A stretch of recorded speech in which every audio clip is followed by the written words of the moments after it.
மக்களவையின் தற்காலிக சபாநாயகராக பர்த்ருஹரி மஹதாப் பதவியேற்கிறார். நேரலையில் பார்க்கலாம்.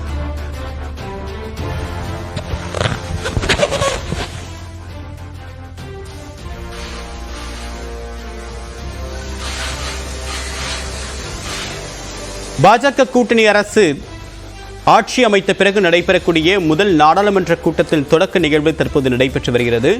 முதல் கூட்டம் என்பதனாக சபாநாயகர் இன்னும் தேர்வு செய்யப்படவில்லை. அதனால் மக்களவையில் இதுவரைக்கும் அதிக முறை தேர்வாகி இருக்கக்கூடிய ஒருவரை தற்காலிக சபாநாயகராக நியமித்து அவர் மூலமாக அடுத்த கட்ட எம்பிக்களுக்கு பதவி பிரமாணம் என்பது செய்து வைக்கப்படும்.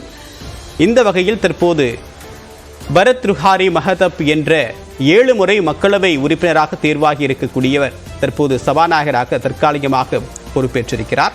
பர்த்ருஹரி மஹதாப் பதவியேற்பை தற்போது குடியரசுத் தலைவர் திரௌபதி முர்மு மேற்கொண்ட அந்த காட்சிகளை பார்த்துக் கொண்டிருக்கிறோம். தற்போது அவரை தொடர்ந்து அடுத்ததாக 2 கட்டங்களாக எம்பிக்கள் பதவியேற்க உள்ளனர். இன்றும் நாளையும் அவர்கள் பதவியேற்பார்கள்.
விவரங்களோடு இணைகிறார் சிறப்பு சுசித்ரா. விவரம் என்ன?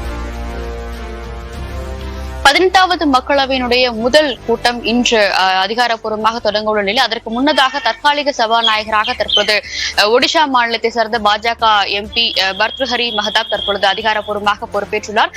எம்பிக்கள், அதாவது பிரதமர், மத்திய அமைச்சர்கள் மற்றும் புதியதாக தேர்ந்தெடுக்கப்பட்ட எம்பிக்களுடைய அந்த பதவியேற்பிற்காக தற்காலிக சபாநாயகர் என்பது ஒவ்வொரு முறையும் மக்களவையினுடைய அளவில் தொடங்கும் பொழுது நியமிக்கப்படுவது வழக்கம். அந்த வகையில் வரும் 26ஆம் தேதி புதிய சபாநாயகர் தேர்தல் நடைபெற உள்ள நிலையில் அதற்கு முன்னதாக எம்பிக்கள் பதவியேற்பிற்காக தற்போது தற்காலிக சபாநாயகர் நியமிக்கப்பட்டு அவருக்கு உதவுவதற்காக 3 துணை சபாநாயகர்களும் நியமிக்கப்பட்டது குறிப்பிட்டது. தற்போது அந்த ஒரு நடைமுறைதான் தற்போது ஜனாதிபதி மாளிகையில் நடைபெற்றுவதை நம்மால் காட்சியில் பார்க்க முடிகிறது. இவருடைய பர்த்ருஹரி மஹதாப்புடைய பொறுப்பேற்பிற்கு பிறகு 11 மணிக்கு சரியாக அவையினுடைய அலுவல்கள் என்று தொடங்க உள்ளது மிக முக்கியமாக பார்க்கிறது. முதற்கட்டமாக பிரதமர் மோடி அதிகாரப்பூர்வமாக பதவியேற்பார். அதன் பிறகு மக்களவையினுடைய செயலகத்தில் நியமிக்கப்பட்டுள்ள புதிய சேர்பர்சன்கள் பதவியேற்பிற்கு பிறகு மத்திய அமைச்சர்கள் மற்றும் இணை அமைச்சர்கள் பொறுப்பேற்பார்கள்.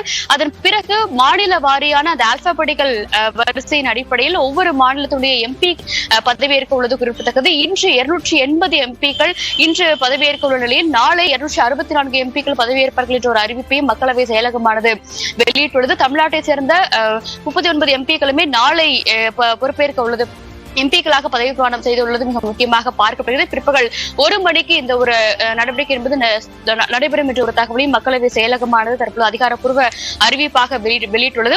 இந்த பதவியேற்பு நிகழ்வுகள் முடிந்த பிறகு 26ஆம் தேதி அதிகாரப்பூர்வமாக மக்களவைக்கான அந்த சபாநாயகர் தேர்தல் என்பது நடைபெறும். அதன் பிறகு அதிகாரப்பூர்வமான அந்த நடவடிக்கைகள், குறிப்பாக குடியரசுத் தலைவருடைய அந்த உரை, அது மட்டுமல்லாமல் 2 அவைகளுடைய நடவடிக்கைகளும் 27ஆம் தேதி முதல் அதிகாரப்பூர்வமாக தொடங்கும் என்ற ஒரு அறிவிப்பையும் மக்களவை செயலகமானது ஏற்கனவே செய்துள்ளது. அதன் முதற்கட்டமாகத்தான் இன்றும் மற்றும் நாளை ஆகிய 2 நாட்களுமே புதிய எம்பிக்கள் பதவியேற்பு என்பது மிக முக்கியமாக பார்க்கப்படுகிறது.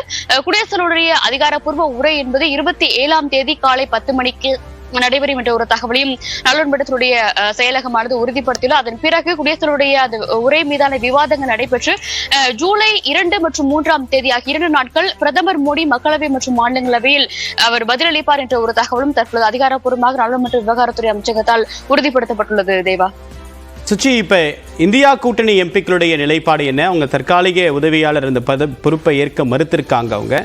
ஸோ அவங்களுடைய நிலைப்பாடு என்ன? இந்த நாடாளுமன்ற கூட்டத்துக்கு அவங்க என்ன திட்டம் வச்சிருக்காங்க? மிக முக்கியமாக இந்தியா கூட்டணியை பொறுத்தளவில் முதற்கட்டமாக இந்த தற்காலிக சபாநாயகர் பொறுப்பினுடைய அந்த பொறுப்பு என்பது பாஜகவை சேர்ந்த 7 முறை எம்பியாக தேர்ந்தெடுக்கப்பட்ட பர்த்ருஹரி மஹதாப்க்கு வழங்கப்பட்டதற்கு கடும் எதிர்ப்பை அவர்கள் ஏற்கனவே முன்வைத்துள்ளார்கள். அவருக்கு உதவுவதற்காக நியமிக்கப்பட்ட 3 எம்பிக்கள், குறிப்பாக காங்கிரஸ், திரிணாமுல் மற்றும் திமுகவை சேர்ந்த 3 உதவி சபாநாயகர்களுமே தங்களுடைய பொறுப்புகளை ஏற்க மாட்டோம் என்ற ஒரு கடிதத்தை நாடாளுமன்ற விவகாரத்துறைக்கு ஏற்கனவே எழுதியிருந்தார்கள். அதனை முன்னிட்டுதான் தற்பொழுது இன்று காலை முதல் நாடாளுமன்றத்துறை விவகாரத்துறை அமைச்சர் கிரண் ரிஜிஜு 3 தற்காலிக உதவி சபாநாயகர்களையும் நேரடியாகவே சந்தித்து இந்த பொறுப்பை அவர்கள் ஏற்க வேண்டும் என்ற ஒரு கோரிக்கையை அவர் முன்வைத்துள்ளது மிக முக்கியமாக பார்க்கப்படுகிறது.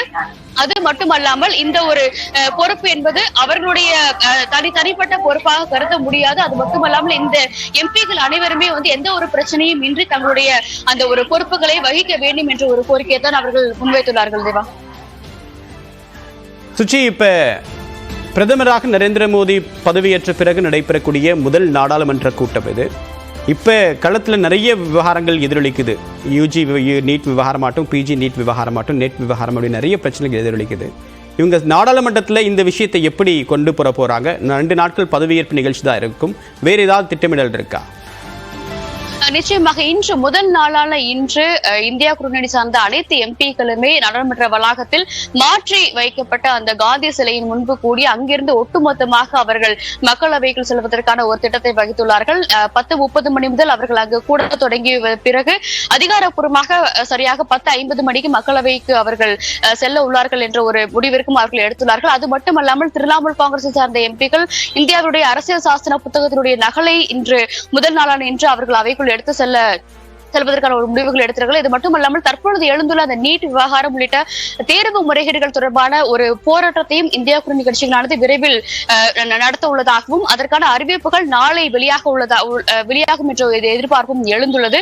பல்வேறு பிரச்சனைகளை, முக்கிய பிரச்சனைகளை இந்த முறை புதிதாக அந்த பொறுப்பேற்றுள்ள அந்த நாடாளுமன்றத்தில் அவர்கள் முன்வைக்க உள்ளதாகவும், நிச்சயமாக மக்கள் தொடர்பான பிரச்சனைகள் அனைத்துமே எழுப்பப்படும் என்ற ஒரு கருத்தையும் காங்கிரஸ் தலைவர்கள் முன்வைத்திருக்கிறார்கள். மாநில வாரியான பிரச்சனைகளை எழுப்புவது மட்டுமல்லாமல் இந்தியாவினுடைய ஒட்டுமொத்த பிரச்சனைகளையும் எழுப்புவதற்கான ஒரு முடிவிற்கு இந்தியா கூட்டணி தலைவர்கள் முன்வைத்திருக்கிறார்கள். நாளை மறுநாள் இந்தியா கூட்டணி கட்சியினுடைய அதிகாரப்பூர்வ அந்த தலைவர்கள் கூட்டம் என்பதும் இந்த மக்களவையினுடைய அலுவல்களை தொடர்ந்து நடைபெற உள்ளது. அதன் பிறகு 2 அவைகளிலுமே நீட் பொது தேர்வு மட்டுமல்லாமல் தேர்வு மோசடிகள் தொடர்பான ஒரு ஆர்ப்பாட்டமும், அது மட்டுமல்லாமல் அதன் மீதான விவாதத்தையும் இந்தியா கூட்டணி தலைவர்கள் இன்றைய அந்த ஒரு மக்களவையினுடைய செயல்பாடுகளின் பொழுது கோரிக்கை வைக்க உள்ளது மிக முக்கியமாக பார்க்கப்படுகிறது. தேவா.